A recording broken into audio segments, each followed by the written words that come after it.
How you doing, folks? It's Monday evening, and as I said, I would do gnocchi. So I'm going to do the potato-based gnocchi with leftover mash. Now, there's plenty of recipes for it. I'll bang one up. I don't really follow a recipe. I go more by feel myself. But basically, up to a pound of potato, an egg, and 6 or 7 ounces of flour, roughly. And just crack it in.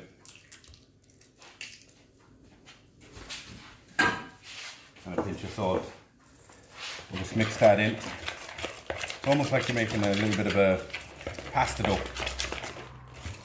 So I always just mix in my egg and it'll go quite sloppy.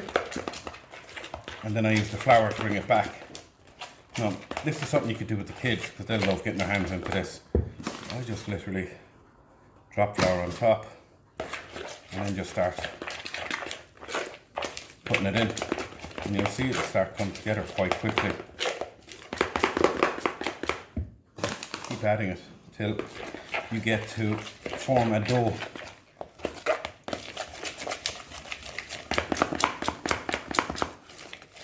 You already see it's starting to come together. The recipe, probably following recipe for gnocchi is a lot depends on your potato, what type of potato it is, what type of flour it is, how wet the potato is. If you're using old mash, how much butter and milk you put into it. So recipes, this tends to be more by feel than follow the recipe exactly. The thing about gnocchi is you can make it and freeze it and cook it from frozen as well. So if you ended up with a lot of mash left over, good way of using it up. And just before you cook it, once you get to the stage of it being made, put it on a flat tray into the freezer, let it freeze, and then just throw it into a Ziploc bag. And you can cook it straight out of the freezer afterwards. Very handy then to have that in the freezer for a quick dinner or lunch.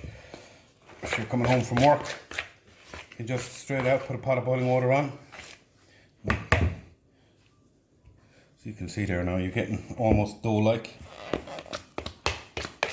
So it's starting to look a little bit like pasta would. It's not far off from pasta. You can do gnocchi without potato in it. The original one was for using up potato. So just keep bringing it together. Now get rid of the spoon. Get the hand in there easier.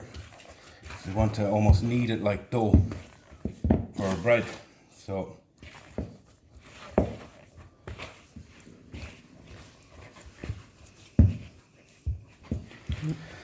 you just keep on knocking it back, kneading it like you would dough till it starts to come together like this.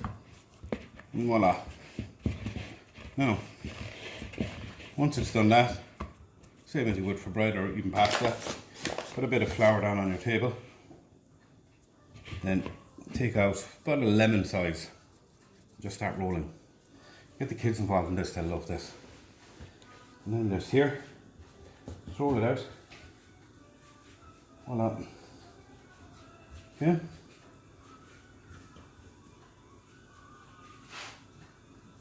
And then just a knife and just cut it.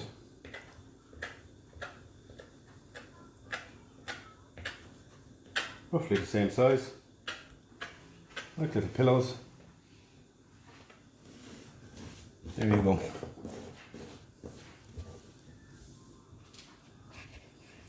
Go on.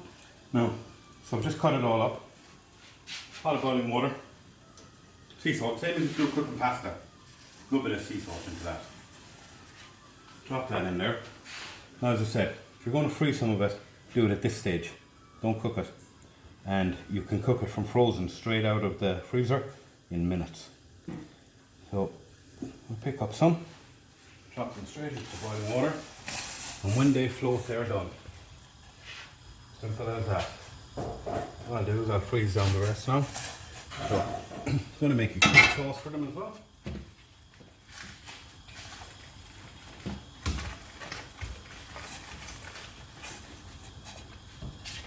I'm just going to melt some butter here while they're cooking. And what I have here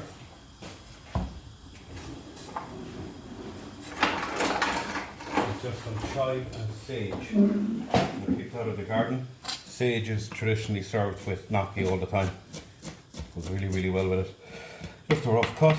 And when the butter melts and it starts to brown, I'll drop the gnocchi into it, drop the herbs in, a little bit of that, a little bit of peas, and you have a whole dish made in minutes. So as you can see, it's already, I'll swap these around, they're already starting to come up to the top.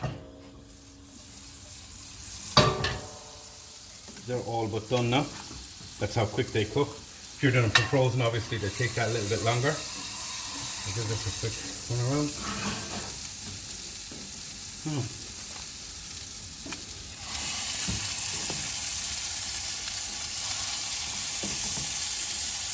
You put them in any sauce you want. Put them in a nice light tomato sauce, or a little ragu, like little dumplings basically. I'll put them in there. I'm going to give them a little bit of pepper. I want that butter to brown a bit, give it flavour. Chives, sage in. Sage and browned butter are fabulous together, just gives it wonderful flavour.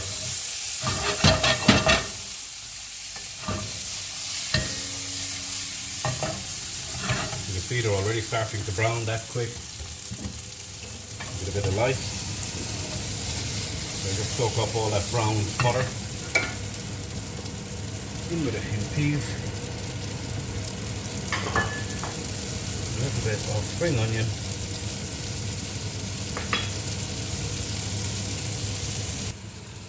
Now literally you give that a minute.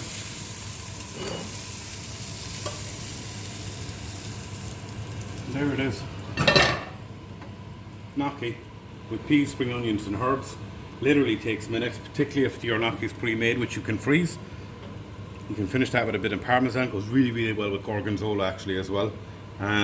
So still I do gnocchi. There's gnocchi. So I hope you're enjoying the videos. Keep the shares coming. Keep the photos coming in the comments. And we'll get through this together. We'll cook our way through it. Cooking with Noel. Thank you.